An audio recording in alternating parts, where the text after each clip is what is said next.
Bueno, pues estoy encantado de que me hayas invitado y poder pasar este sábado tarde con vosotros, con los salvajes.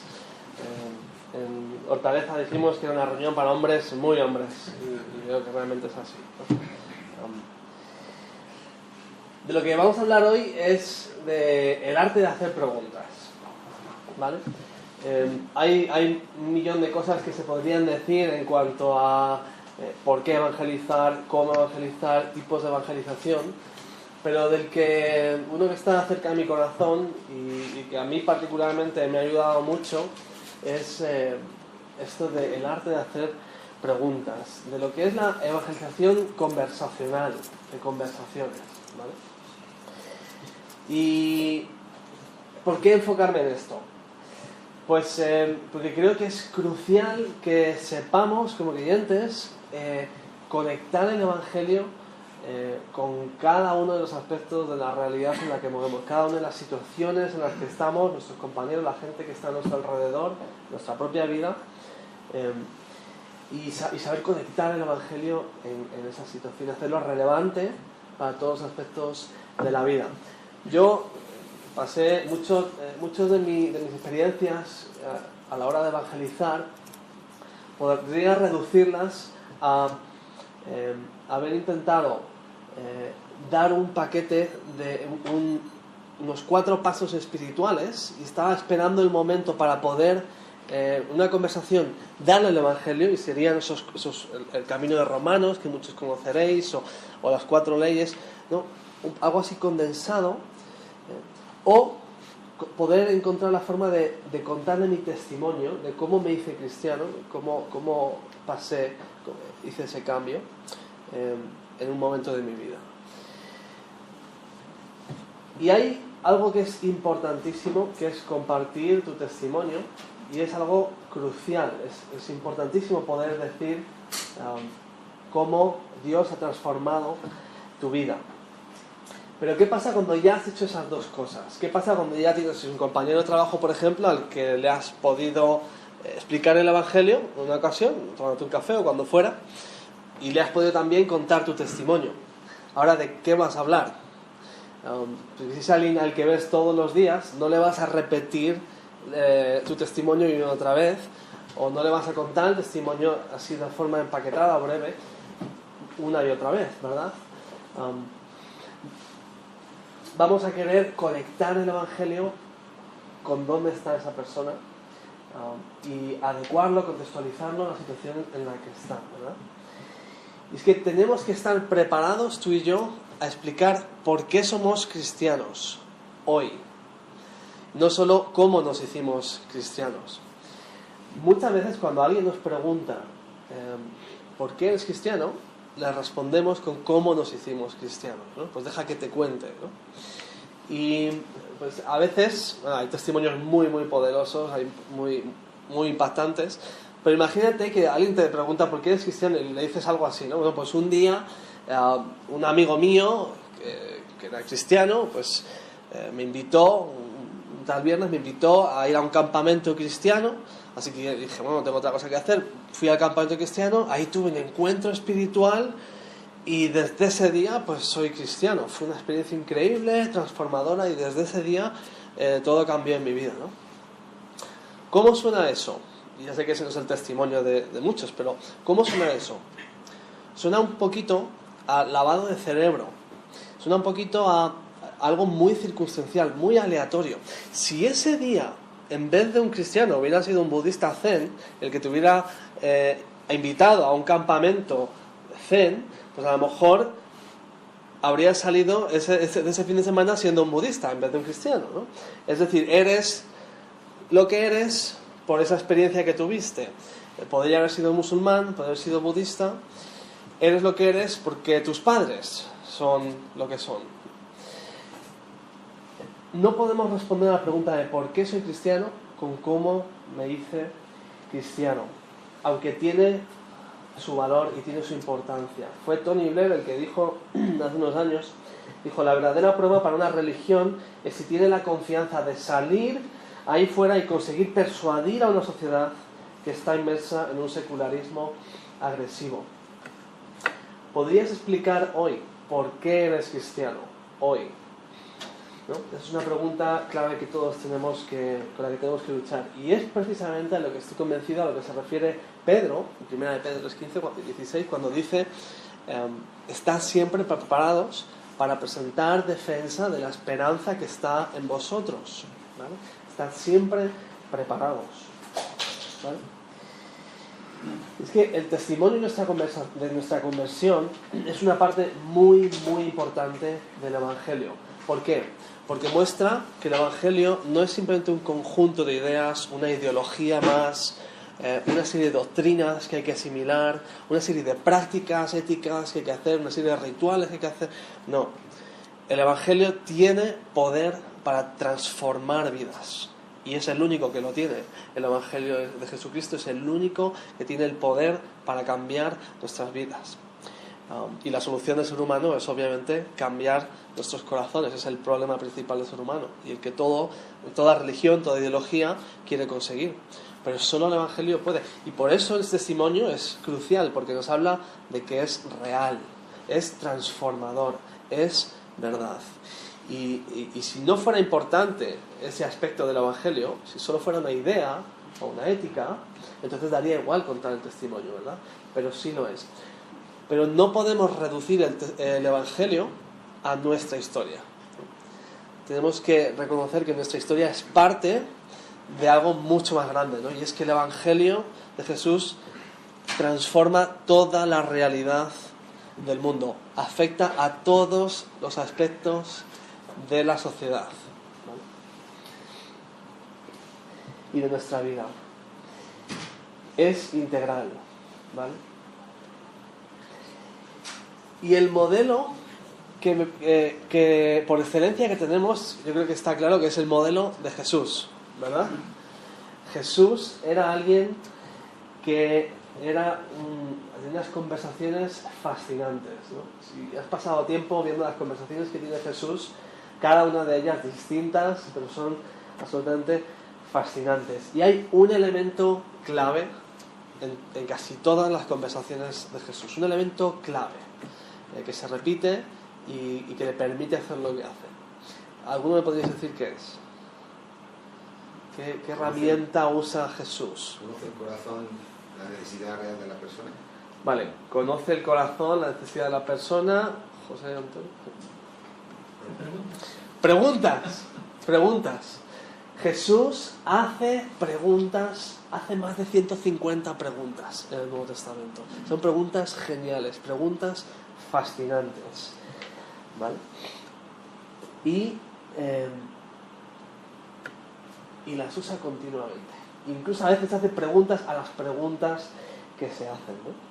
Así que lo que quiero hacer en este taller es aprender a lo que yo llamaría amar verbalmente, conversar, a hacer preguntas, como Jesús hacía preguntas, ¿vale? Preguntas que nos abran las puertas para poder hablar del Evangelio, para poder ir a donde queremos ir, a Jesús, ¿no?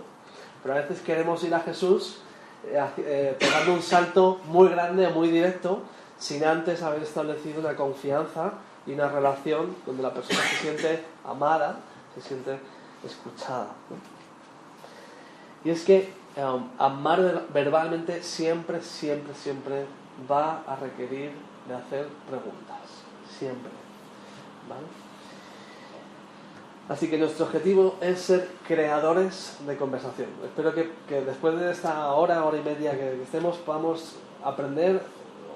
Yo siempre aprendo algo más, porque luego vamos a tener un tiempo interactivo donde participamos todos, pero podamos pulirnos en cuanto a lo que se refiere a amar a las personas verbalmente, en nuestro trato con ellos, ¿vale? Muy bien. ¿Qué crees que significa ser cristiano? Para ti, ¿qué es lo más importante en la vida? ¿Por qué? ¿Quién puede ofrecernos respuestas en cuanto a la vida y la muerte? ¿En qué nos diferenciamos de los animales? ¿De dónde proviene nuestra naturaleza moral? ¿Qué crees que apareció antes, el universo, la materia o la inteligencia? ¿Cómo explicas que el 95% de la población mundial crea en algún tipo de realidad espiritual? ¿Cuál es el sentido de la vida? ¿Tú rezas alguna vez? Y cuando lo haces, ¿qué dices? ¿Has considerado en serio la evidencia histórica sobre la vida, muerte y resurrección de Jesús? ¿Por qué crees que existe la maldad en cada uno de nosotros? ¿Cómo podemos cambiar? ¿Hay algo más en esta vida, aparte de trabajar para subsistir, satisfacer nuestras necesidades? ¿Qué piensas que es el amor? ¿Lo conoces?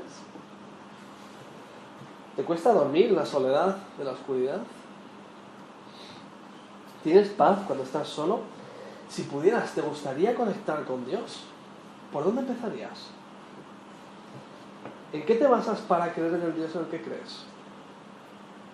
¿Puede el satanismo llevar a Dios o esa religión la excluirías?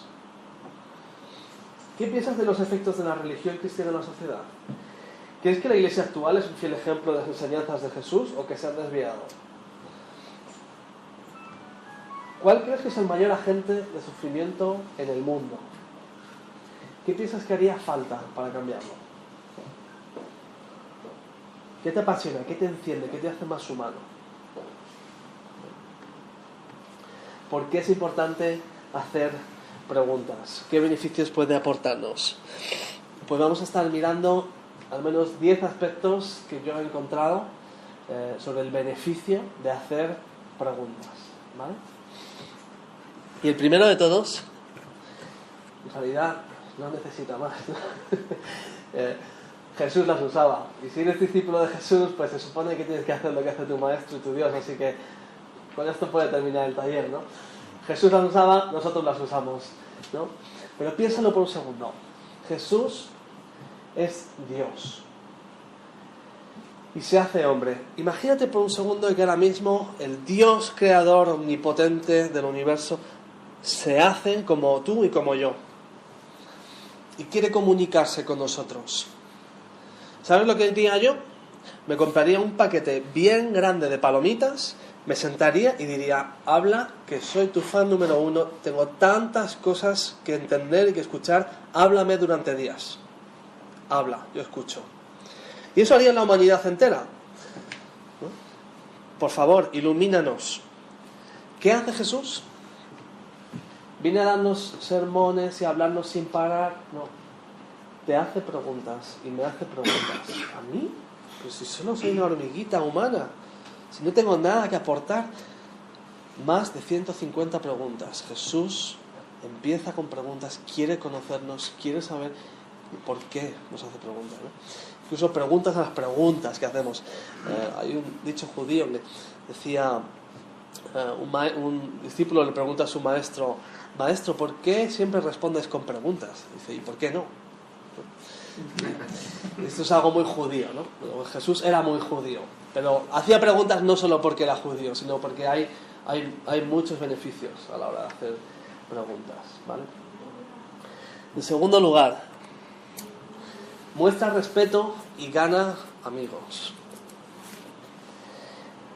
Nos ayuda a cuestionar nuestras creencias, aunque no tengan ninguna base. O sea, por ejemplo, imagínate que un amigo se te acerca y te dice: macho, he descubierto algo fascinante, es que estoy convencido de que existen las hadas, ¿no? Hay gente que cree en las hadas, sobre todo hay gente que estudia ingeniería forestal y que les encanta todo esto, y en los duendes, creo que existen las hadas, ¿no? ¿Cómo respondes ante un amigo que te dice eso, ¿no? Pues tienes dos opciones, por lo menos, ¿no? La primera es decirle: macho, eres tonto, o sea, para nada, ¿no? Y le muestras evidencia y le muestras lo estúpido que es, lo infantil que es, y cómo pues realmente está haciendo el ridículo al creer que existe las hadas, ¿no? Puedes hacer eso, o le puedes hacer una pregunta también. Le puedes decir: sí, qué interesante, pues nunca me lo había planteado. Dime, ¿qué tipo de evidencia has encontrado para poder fundamentar esa creencia en las hadas? Porque me encantaría saber cómo has llegado a eso, ¿no? Y a lo mejor te puede dar alguna respuesta entonces, o a lo mejor no, pero puede que dentro de una semana pues esa pregunta haya calado en él y se haya puesto a investigar un poco más y que dentro de una semana te llegue y dice, ¿sabes qué? La pregunta que me hiciste me hizo pensar, ¿no? Y empezó a investigar un poquito más sobre qué evidencias hay y en realidad no hay tantas, ¿no? Y pues bueno, creo que es quizá bastante probable de que no existan las hadas, ¿no? Entonces, bueno, qué interesante, gracias por compartir tus descubrimientos conmigo. Es una pregunta importante para mí, ¿no? ¿Qué ha ocurrido? Había dos opciones. Podías decirle a la persona, a tu amigo, lo tonto que era, o podías ponerte a su nivel como buscador de la verdad, darle el beneficio de la duda y dejar que por sí solo él llegue a una conclusión que de otra forma habría sido insultante decírselo, ¿no?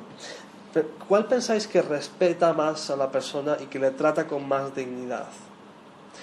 Decidme, ¿en cuál de las dos habría más posibilidades de perder su amistad? ¿O cuál de las dos, en cuál de las dos él se siente como que tiene un amigo y que le respeta y le ama? Sería la segunda, ¿no? Porque le has tratado con dignidad, no le has menospreciado, ¿no? Hacer preguntas muestra respeto, dignidad, de la misma forma en que Jesús la mostraba con nosotros y gran amigos.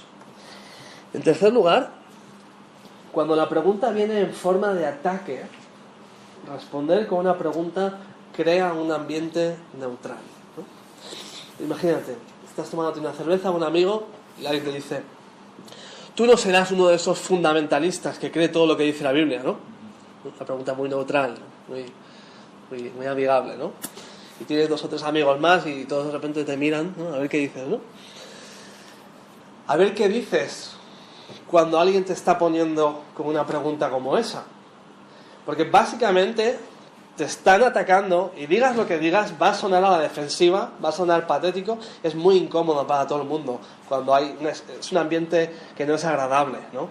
Todo el mundo está incómodo. Y digas lo que digas, ya vas a sonar como la defensiva. Nuestra reacción, por naturaleza, va a ser la de defendernos. Sin embargo, ¿y si conseguimos crear un ambiente más neutral usando alguna pregunta? Y dices, bueno, qué interesante esto es fundamentalista, ¿no? Hay mucho debate sobre esto. ¿Y tú qué entiendes por eso de fundamentalista? Porque bueno, yo entiendo algo, fundamentalista es alguien que va a los fundamentos de lo que cree, ¿no? Pero me encantaría saber, ¿qué entiendes tú por fundamentalista, ¿no? ¿Qué estás haciendo? Estás despersonalizando el ataque, ¿vale? Te han tirado una pelota, ¿vale? Ahora la tienes tú, y a ver qué haces con ella. Estás poniendo el tema de conversación en el centro de la mesa diciendo, este es un tema muy interesante, esto del fundamentalismo, vamos a hablar sobre ello.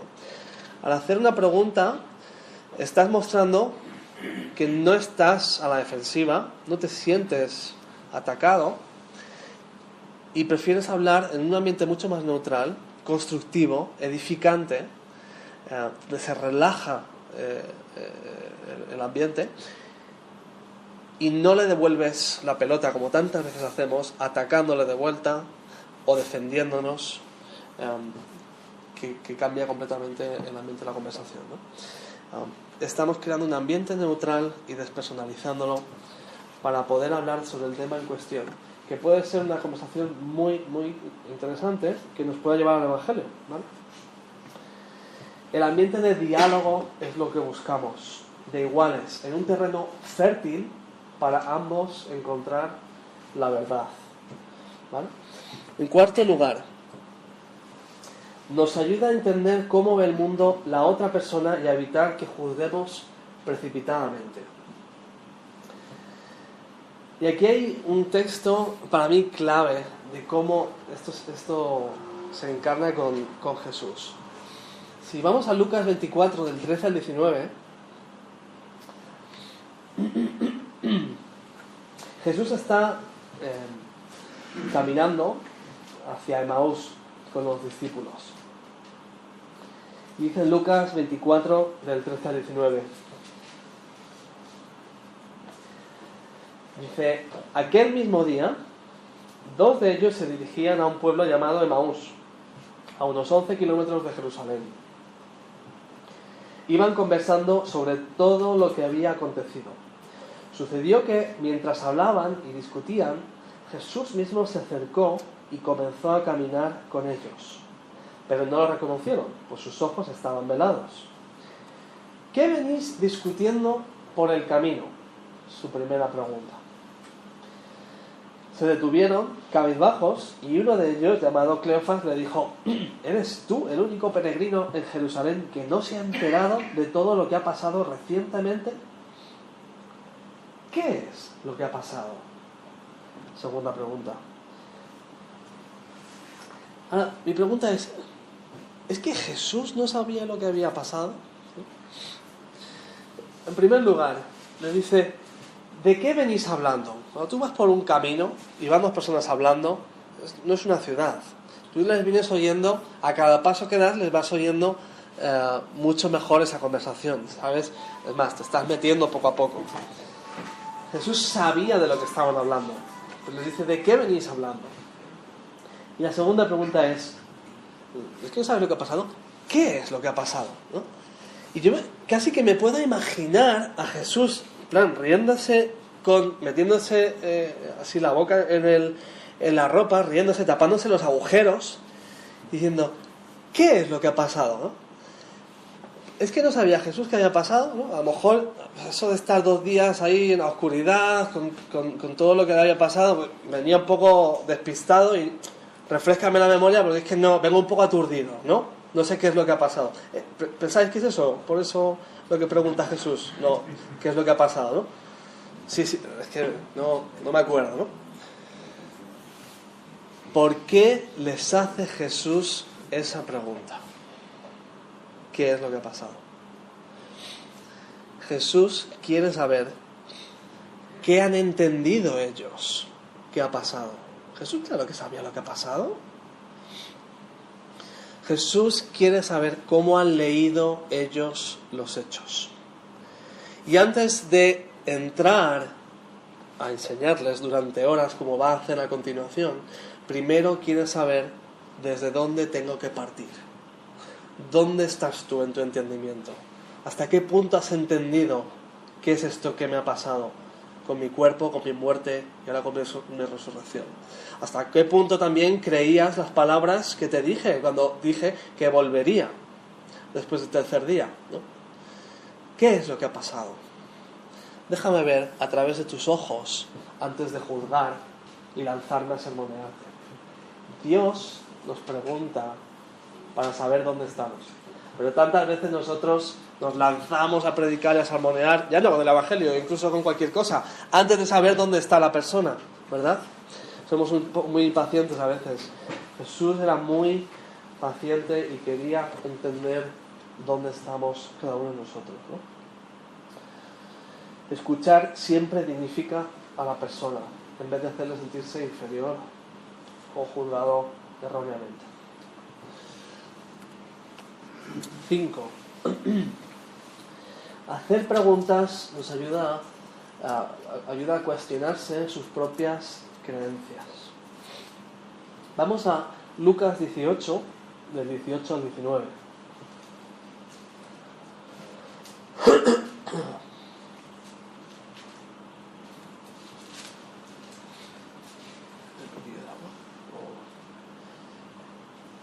Lucas 18 al 19.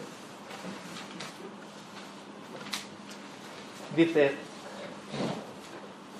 se acerca un joven a Jesús y le dice: Maestro bueno, ¿qué tengo que hacer para heredar la vida eterna? ¿Por qué me llamas bueno? Respondió Jesús: nadie es bueno sino solo Dios. Alguien se acerca y le dice Jesús: ¿qué tengo que hacer para heredar la vida eterna? Sitúate ahora tomándote otra cerveza con otro amigo tuyo, alguien por el que llevas orando no sé cuánto tiempo para poder hablarle del Señor. Paco, dímelo ya, ¿qué tengo que hacer para ser salvo? ¿No? ¿Qué tengo que hacer para ganar la vida eterna? Y tú dices: sí, gracias Señor. ¿no? 2 años orando, ¿no? Este es el momento. Te hacen la pregunta. ¿Qué otra pregunta puede haber más importante? Tu amigo no creyente está diciendo, ¿qué tengo que hacer para ser salvo? ¿Qué le dices? ¿Qué le dices? ¿Qué le dices? Dime, no, quiero oírlo. ¿Qué le dices? Tiene que creer en Jesús. ¿Cree en Jesús? Arrepiéntete de tus pecados. Y oramos juntos, ¿no? Y mañana vienes a la iglesia. Mañana vienes a la iglesia y das tu diezmo. No, ¿vale? Cree en el Señor Jesús, arrepiéntete de tus pecados, acéptale como Señor y Salvador. Bien, ¿qué dice Jesús? ¿Por qué me llamas bueno? ¿Qué pasa, Jesús? La pregunta del millón. Has venido para responder esta pregunta.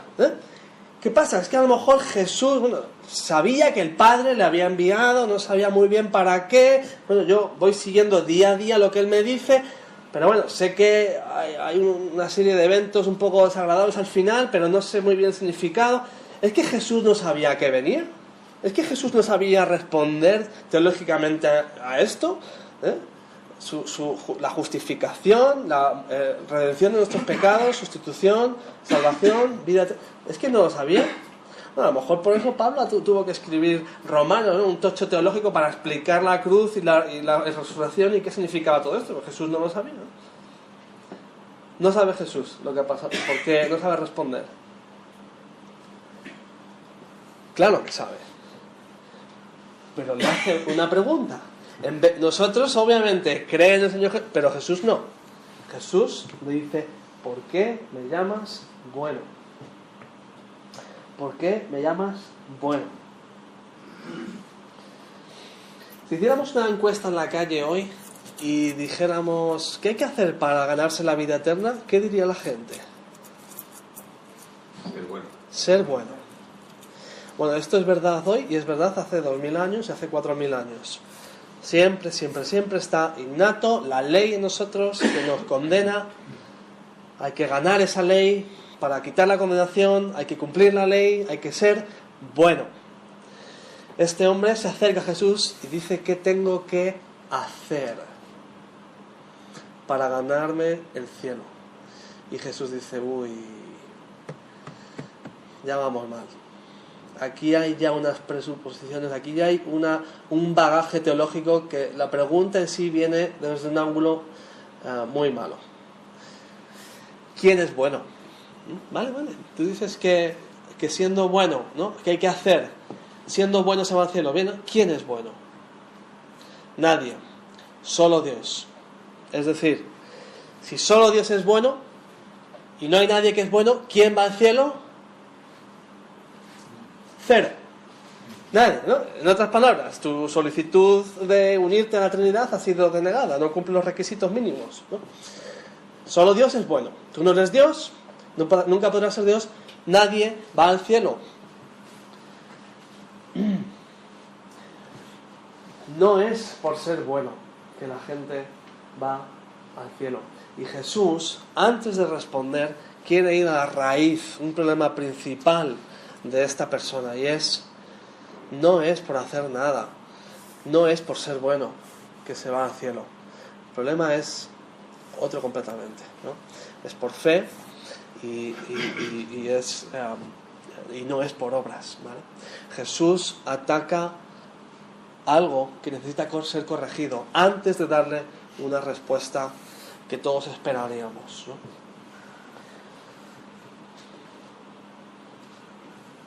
Hacer preguntas fuerza a la persona a cuestionarse sus creencias, ¿vale? Le ha desmontado su sistema de pensar que se va al cielo por obras. 6. Fuerza a las personas a abrirse en sus perspectivas.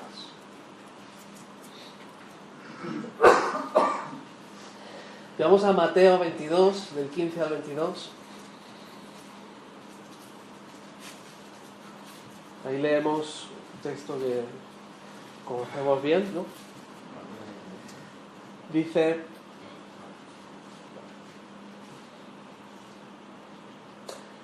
entonces salieron los fariseos y tramaron cómo tenderle a Jesús una trampa con sus mismas palabras. Enviaron a algunos de sus discípulos junto con los herodianos, los cuales le dijeron: Maestro, sabemos que eres un hombre íntegro y que enseñas el camino de Dios de acuerdo con la verdad. No te dejas influir por nadie porque no te fijas en las apariencias. Danos tu opinión. ¿Está permitido pagar impuestos al César o no? Ja, ja, ja, ja. Conociendo sus malas intenciones, Jesús replicó: Hipócritas, ¿por qué me tendéis trampas? Mostradme la moneda para el impuesto. Y se la enseñaron. ¿De quién son esta imagen y esta inscripción?, les preguntó. Del César, respondieron. Entonces, dadle al César lo que es del César y a Dios lo que es de Dios. Al oír esto se quedaron asombrados, así que lo dejaron y se fueron. Preguntas trampa. ¿Has dejado ya de pegar a tu mujer? ¿No? ¿Qué respondes a una pregunta como esa? ¿No? O ¿tu madre sabe que eres estúpido? La pregunta es hacer en el colegio, ¿no? ¿Tu madre sabe que eres tonto? ¿No? ¿Sí? ¿No? Da igual lo que respondas, ya estás dando por hecho. Hay una trampa en la pregunta, ¿no? Hay una trampa. Hay una trampa, y es igual que esta pregunta que le están haciendo a Jesús, ¿vale? Hay algo en la pregunta que trae una trampa. Fíjate, se le acercan a Jesús y le dicen: tú eres un hombre de integridad, de verdad, un gran maestro, no te dejas influir. ¿Se pueden pagar los impuestos o no se pueden pagar? ¿Dónde está la trampa aquí? Se han traído a los herodianos, ¿vale?, a la policía.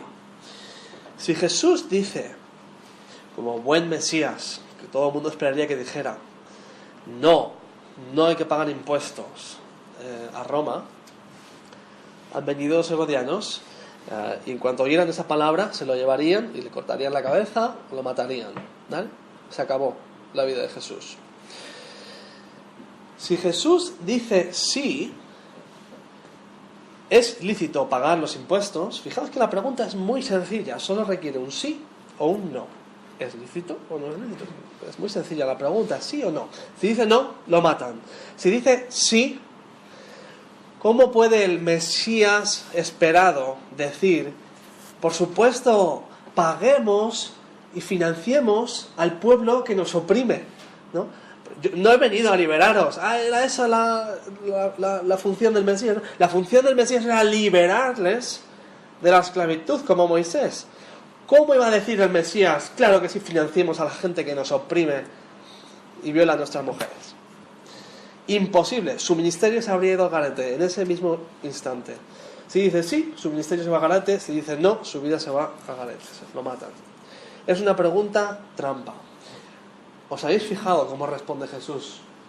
No cae en la trampa. No cae en la trampa. Le dice: ¿de quién son esta imagen y esta inscripción? Dad al César lo que es de César y a Dios lo que es de Dios. Una vez más, rompe por completo su forma de pensar. Culturalmente se sale de sus patrones y viene con algo completamente nuevo. Y dice: sus propios enemigos se quedaron asombrados y le dejaron en paz, ¿no? Es una respuesta brillante. Una respuesta brillante. No ha caído en la trampa. Y es que, ligado a esto, un séptimo punto es que hacer preguntas clarifica la pregunta que nos hacen. Dar la respuesta correcta a la pregunta incorrecta siempre es un error. Siempre es un error. ¿Vale? Jesús no podía responder a esa pregunta en la forma en la que estaba formulada. Si hubiera respondido con un sí o un no, habría cometido un error. No lo hizo. Pensemos en un momento en alguna pregunta parecida a nuestro propio contexto. Estás tomándote otra cerveza, ya es la tercera, hay que tener cuidado con este amigo. Y bueno, pues Por alguna razón la conversación gira en este sentido y te preguntan, ¿tú piensas que la homosexualidad está mal? Y tienes 3 o 4 amigos ahí, ¿no? ¿Qué dices ahora? ¿No? Es una pregunta muy sencilla, requiere un sí o requiere un no, ¿no? Tienes que responder sí y tienes que responder no, ¿no? ¿Tú piensas que la homosexualidad está mal? Bien. Si tú dices que no, ¿estás realmente siendo bíblico?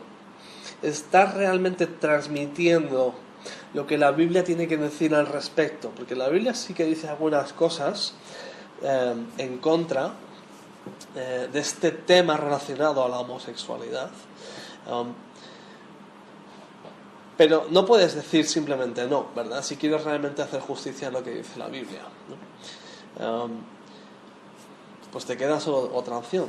Tienes que decir que sí, ¿no?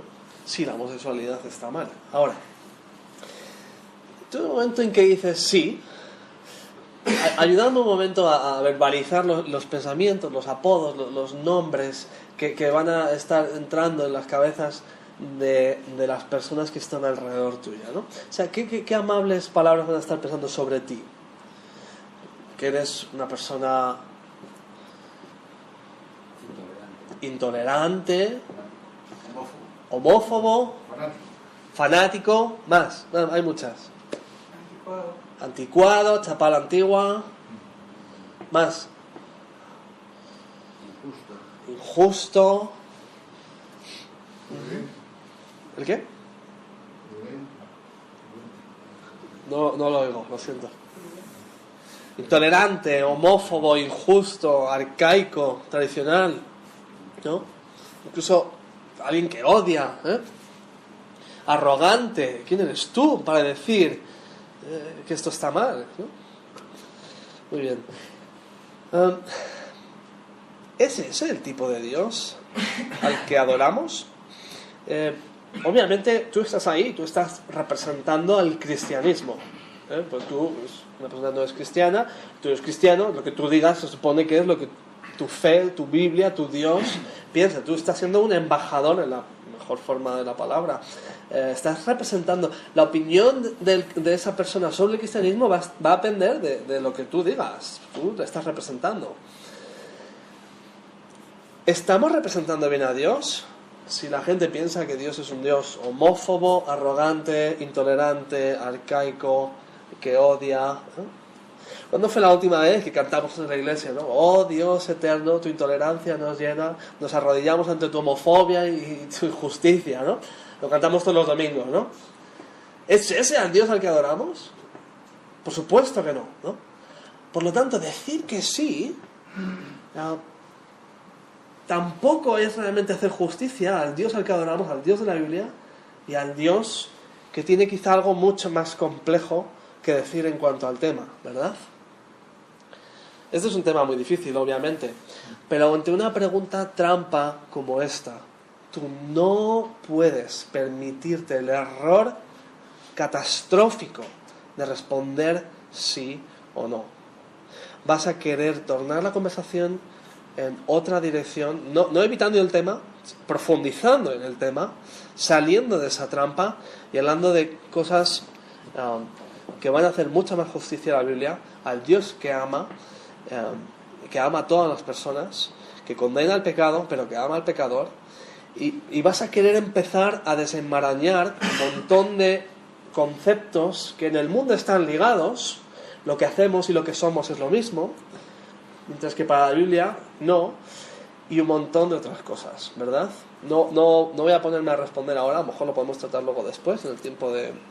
Vamos a estar mirando algunas preguntas, pero no puedes permitirte caer en esa trampa. Es demasiado lo que está en juego,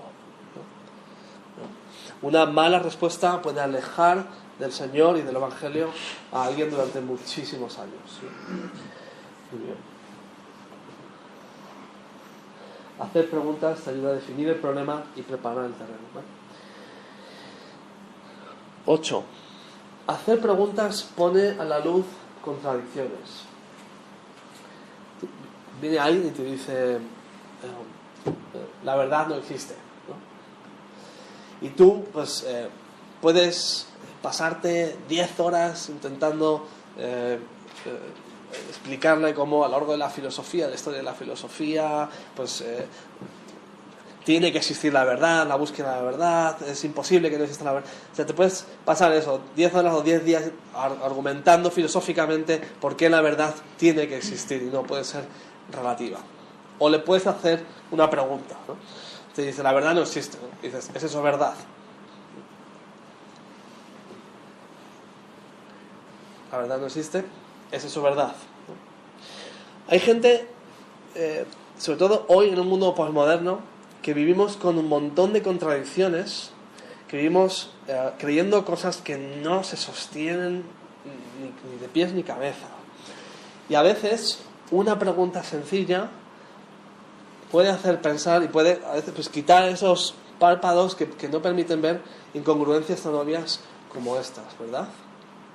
Con una simple pregunta podemos ayudar a abrir los ojos y a desvelar incongruencia, ¿no? Es el método socrático, ¿no? Preguntas, preguntas, preguntas. En 9º lugar, hacer preguntas muestra interés en la otra persona. Y aquí es donde quiero enfatizar esto de amar. Estamos llamados a amar. Hemos sido transformados por el amor de Dios, que ha muerto en la cruz por nosotros, que nos ha dado un corazón que ahora es capaz de amar. Antes no podíamos amar, pero ahora gracias a Cristo somos capaces de amar. Y a la hora de conversar, ¿se puede amar o no se puede amar? ¿Vale? Cuando hacemos preguntas, cuando no hacemos preguntas y simplemente ofrecemos información o hablamos de nosotros mismos, ¿qué sensación puede darle a la otra persona? Piensa, por ejemplo, en algún amigo que puedas tener que es ese tipo de persona que se puede pasar 2 horas hablando de sí mismo. Y es interesante, no es que no es interesante, pero se pasa 2 horas hablando de sí mismo. A lo mejor la primera vez que quedas con él, pues qué interesante, ¿no? Pero después de la 4ª o 5ª o 6ª vez, que jamás te hace una pregunta, que jamás, ¿no? Pues, bueno, ¿quién quiere un amigo así? Si es que solo quiere oír su propia voz, ¿no? Pues está tan enamorado de sí mismo que se podría hacer lo mismo delante de un espejo, ¿no? Gente así no tiene muchísimos amigos, o al menos amigos que le duren más de una semana, ¿no? ¿Por qué? Porque la amistad consiste en un toma y un daca, en, oye, pues venga, vale, me meto en tu vida, háblame de tu problema, háblame de tus gozos, quiero compartir eso, pero luego tiene que ser recíproco, ¿no? Yo te voy a contar de lo mío, mis problemas, mis gozos, es compartir experiencias, es compartir una vida, pero no puede ser unidireccional. Una amistad tiene que ser bidireccional, tiene que haber un toma y un daca. Y alguien que nunca hace preguntas, que no está dispuesto a intentar meterse en tu mundo, es alguien que nunca va a conectar con nadie, ¿verdad? Y qué importante es que sepamos amar a las personas diciendo, mira, estoy dispuesto a olvidarme de mí, quiero meterme en la vida de esta persona y escuchar de verdad. No escuchar solo para luego yo usarlo como un puente y hablar de lo que a mí me interesa, sino meterme realmente en empatía y escuchar con el corazón, ¿no?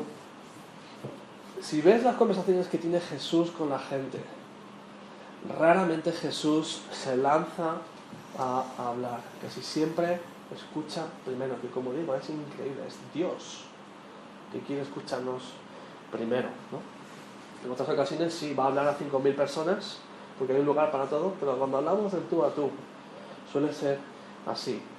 Conversaba con las personas, no les sermoneaba.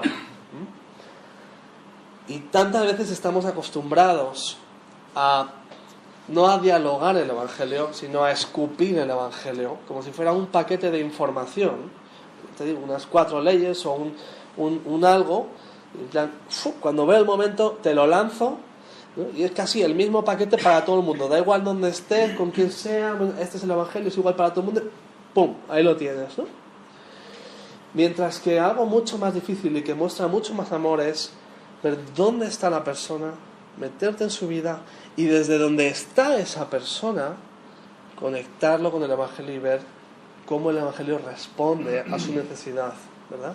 Ahí es donde está, ¿no? Y eso es lo que hacía Jesús. Se nos dice, id y predicad el Evangelio, ¿no? No predicad y iros, ¿no? Es ese encarnarse, es amar a la persona, verbalmente, ¿no? Hay que escuchar y ver dónde está. Hacer preguntas es amar. Y os aseguro que siempre trae recompensas, ¿verdad? Y por último, 10. Hacer preguntas es tener iniciativa y ser provocativo, ¿no? Salió hace poco un artículo de Samuel Escobar, el Protestante Digital, que hablaba de los evangélicos como una minoría. Decía, una de sus frases era, tenemos que aprender a ser una minoría madura, ¿no? Llevamos arrastrando por nuestra identidad de un país completamente católico una mentalidad de estar muy a la defensiva, ¿verdad? De estar oprimidos, de haber sido perseguidos, es algo completamente normal y ocurre en muchos otros países, pero esta mentalidad de estar siempre un poco a la defensiva, de que vivimos en un contexto donde se nos ataca, se nos oprime, se nos ridiculiza o ni se nos conoce, ¿no? Somos los evangelistas, pero esa mentalidad de estar a la defensiva nos pone en situaciones que no son las ideales. Pablo, cuando predicaba el Evangelio, cuando Pablo se le pide presentar su apología, su defensa ante el rey Agripa, él presenta su defensa y la respuesta del rey Agripa al final es: por poco me convences, un poquito más y me convences. La otra traducción es ¿qué te piensas? ¿Que me puedes convencer? En realidad las dos traducciones en griego son completamente válidas. En una es de reacción, ¿qué te piensas? ¿Que me puedes convencer? Y en la otra es casi positiva, en plan un poco más y me conviertes, ¿no? Pero da igual cuál sea la traducción más correcta, en ambas se ve claro que la defensa de Pablo, en realidad, defendiéndose ante la gente que le acusa, siendo el único creyente en medio de un contexto hostil, en realidad el que está atacando es él. El rey Agripa reconoce que hay un mensaje, un llamado, un ¿y tú qué? Y nuestra forma de evangelizar, de relacionarnos, muchas veces es: uy, espero que no saquen el tema, ¿no? O a ver si sacan el tema, a ver cómo me voy, o es un poco de reacción. Pero yo creo que estamos llamados a ser los que inician, los que provocan, los que no tienen esa mentalidad de defensiva, sino que son los que están buscando y creando conversaciones y preguntas que quizá van a incomodar a otros. Si os fijáis, muchas de las preguntas que he leído antes son preguntas, bueno, muy buenas, muy profundas algunas, pero muchísima gente, nadie les está haciendo estas preguntas. ¿Cuál es el sentido de la vida? Telecinco no te está haciendo que reflexiones sobre esa pregunta. Los anuncios tampoco. O sea, en la sociedad, en la cultura tan secularizada y tan materialista en la que estamos, las preguntas fundamentales de la vida, aunque todas nos las hacemos para adentro, no se están haciendo en la calle o en los medios. Es nuestra responsabilidad